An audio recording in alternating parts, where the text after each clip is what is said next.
itu adalah perusahaan-perusahaan cangkang yang dimiliki oleh oknum tadi. Nah, makanya itulah perlu pembuktian.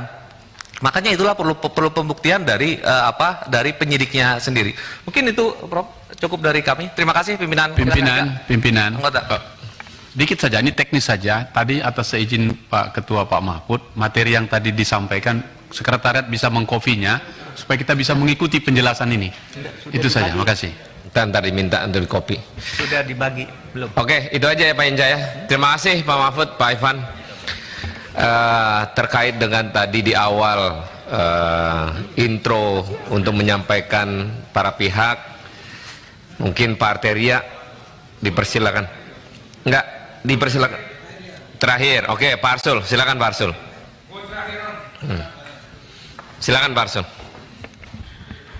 Terima kasih pimpinan. Assalamualaikum warahmatullahi wabarakatuh. Selamat sore, salam sejahtera bagi kita semua. Yang terhormat Ketua Komite Koordinasi Nasional PPTPPU, Sekretaris Komite beserta seluruh jajaran, yang terhormat pimpinan dan para anggota Komisi 3, serta hadirin dan hadirat yang tidak saya sebutkan satu persatu. Izinkan saya memulai tanggapan dari apa yang tadi disampaikan oleh Ketua Komite dengan mengutip sebuah hadis. Laisas saditu bisurat walakinnas satidal ladzi yamliku nafsahu indal khadab. Rawahu Bukhari dan Muslim. Orang yang kuat itu bukan karena dia jago gulat, baik jago gulat fisik maupun gulat mulut. Tetapi orang yang kuat itu adalah orang yang dapat menahan diri ketika dia sedang marah. Karena itu saya ingin sampaikan, saya ingin la takdob. Janganlah engkau marah untuk diri sendiri. Sudah Kiai kelas atas, ngeri kali. Ya. Terima kasih Bapak Ibu sekalian. Apa yang disampaikan oleh Ketua Komite yang seorang guru besar hukum tentu harus kita hormati. Itu sebuah pendapat, tapi bukan satu-satunya pendapat.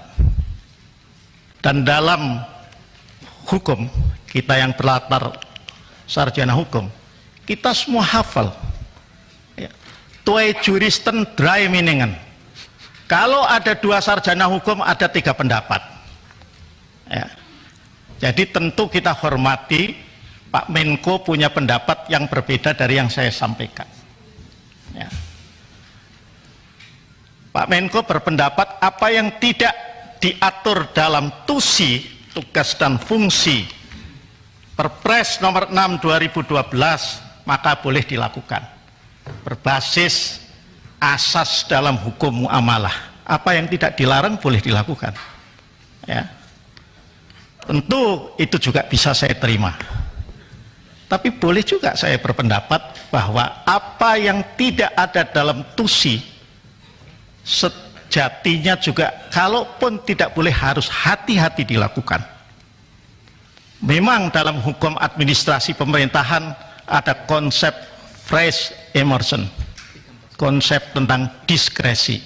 Itu juga kita akui ya. Persoalannya kemudian ketika apa yang tidak diatur, phrase emerson atau diskresi itu dipergunakan, sepanjang itu membawa kemanfaatan, tidak menimbulkan kontroversi, tidak masalah. Tetapi ketika itu dipergunakan oleh salah satu fungsionaris pemerintahan, kemudian berbantah-bantahan dengan fungsionaris pemerintahan yang lain, maka saya tidak bisa membayangkan, Pak Ketua Komisi, kalau di DPR ini ada 9 fraksi, biasa kita berbantah-bantahan. Biasa kita sudut pandangnya berbeda-beda. Tetapi kalau pemerintah itu harus satu fraksi. Ya. Pemerintah itu harus satu fraksi. Kalau pemerintah antara yang satu dengan yang lain mempertontonkan perbedaan, bahkan sengaja dipertontonkan perbedaan itu, menurut saya itu bukan good governance government, bukan sebuah tata kelola pemerintahan yang baik. Itu yang ingin saya sampaikan. Ya. Jadi soal perbedaannya, saya soal pandangan Pak Menko saya tidak ingin membantah, tetapi saya ingin menyampaikan bahwa twee juristen dry meaningen. Ada 2 sarjana hukum, saya kebetulan juga sarjana hukum, maka ada 3 pendapat. Itu hal yang sudah sama-sama kita ketahui. Ya. Nah, ini nama organisasinya. Saya cuma ingin bertanya terkait dengan tindak pidana pencucian uang ini, maka Presiden sejak Presiden Susilo Bambang Yudhoyono telah mengatur dengan membentuk komite. Saya kira ini maksudnya baik, ya, agar penanganan itu terkoordinasi dengan lebih baik, agar ada koordinasi saling informasi antara pejabat yang satu dengan pejabat yang lain. Ya. Pertanyaan saya ini, kalau saya masih boleh bertanya kepada Pak Menko, apakah ketika tanggal 8 Maret ya, Pak Menko didampingi oleh sekretaris komite menyampaikan kepada publik, itu hasil dari rapat komite, menunjukkan bahwa koordinasi di pemerintahan itu berjalan dengan baik. Dan apakah selama ini juga antar menteri, pejabat lembaga yang ada di dalam itu secara rutin juga melakukan. Pertanyaan saya berikutnya, mengapa ini yang jadi pilihan? Setiap tahun paling tidak sekali, paling tidak 2 kali, PPATK menyampaikan laporan kepada DPR, dan itu disampaikan kepada Komisi 3 DPR. Laporan tentang pelaksanaan TUSI PPATK, tugas dan fungsi. Antara lain, selalu disampaikan berapa jumlah laporan hasil pemeriksaan, laporan hasil analisis LHP dan LHA yang telah diserahkan kepada aparatur penegak hukum. Polri, Kejaksaan Agung, KPK, BNN, dan instansi-instansi terkait yang memiliki PPNS, karena diserai kewenangan untuk melakukan penegakan hukum di bidang tertentu.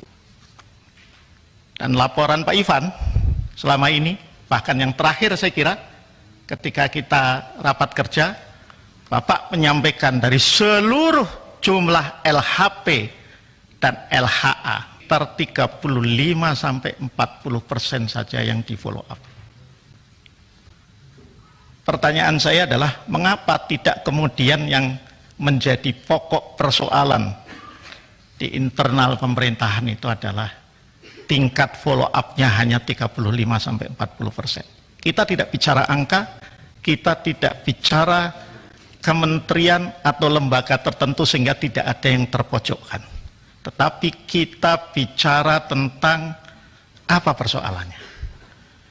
Memang yang belum Pak Ivan PPATK sampaikan, termasuk kepada DPR, karena sepemahaman saya, silahkan saya dikoreksi kalau saya salah, adalah bahwa setiap Bapak menyampaikan LHP atau LHK kepada APH, tentu ada yang namanya feedback. Nah, dalam konteks ini adalah, misalnya dalam konteks kasus ini, apa feedback dari Kementerian Keuangan? Mohon diterangkan. Dari range waktu 2009 sampai 2022, apa feedbacknya? Kalau feedback itu tidak ada, apakah telah diingatkan oleh komite? Oh, ini menurut undang-undang dan aturan terkait, ya, kalau you tidak follow up kan mestinya harus ada feedbacknya, ada respon. Apa responnya? Itu yang belum terjelaskan. Dan terakhir yang ingin saya sampaikan, saya kira tekad kita itu sama, ya. Tekad kita itu agar semua tindak pidana pencucian uang beserta tindak pidana asalnya itu bisa diproses hukum sebagaimana seharusnya, tentu atas dasar prinsip-prinsip due process of law yang benar. Ya. Kita melakukan sesuatu, termasuk kita yang di DPR, tidak seyogianya hanya sekedar untuk mendapatkan tepuk tangan, untuk mendapatkan acungan jempol dari netizen, apalagi untuk menimbulkan kegaduhan. Saya kira hanya itu yang ingin saya sampaikan pada kesempatan ini, Pak Ketua. Terima kasih atas kesempatan. Wallahul muwaffiq ila aqwamit thoriq. Assalamualaikum warahmatullahi wabarakatuh. Terima kasih Pak Arsul. Selamat datang pimpinan DPR Pak Dasko. Terima kasih sudah nonton. Jangan lupa like, subscribe, dan share ya.